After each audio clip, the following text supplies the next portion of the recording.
What's the difference between an independent contractor and an employee? Getting the answer to this question wrong in California can cost you thousands or potentially tens of thousands or even in excess of $1 million. In California, independent contractors and employees are now governed by AB5. That sets forth a three-part test, an ABC test. So for somebody to be considered an independent contractor, they generally have to pass all three of these pieces of the test. A, they have to be in an independently established business. B, they have to be free from your direction and control.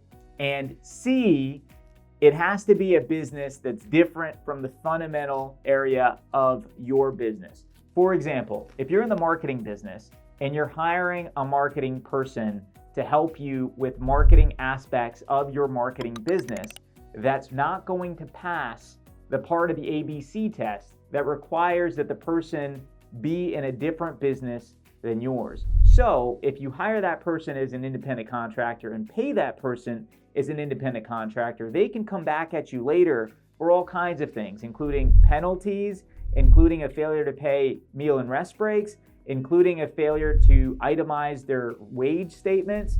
All of these things can add up and balloon. So you can take a situation where you paid somebody $1,000 or $2,000 and that balloons up into potentially $10,000 or more with all of the penalties and attorney's fees, because you're going to be forced to pay the other side's attorney's fees if they were improperly classified, because that's what the law requires. Also, when it comes to these cases, you might be thinking, well, I don't have to worry about it because I have a separate entity I've created. I've got my own corporation, and that's going to protect all of my assets.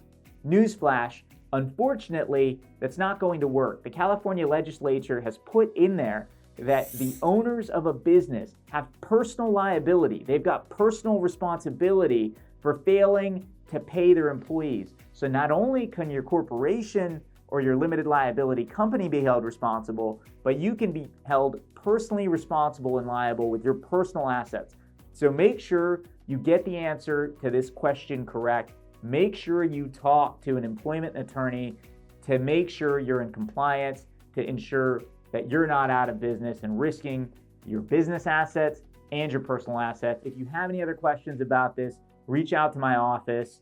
I'm happy to help. If you want more information or want to learn how to get in touch with me, check the description box below. Also, if you like this video, make sure you like and subscribe so you can get my newest videos as soon as they're released.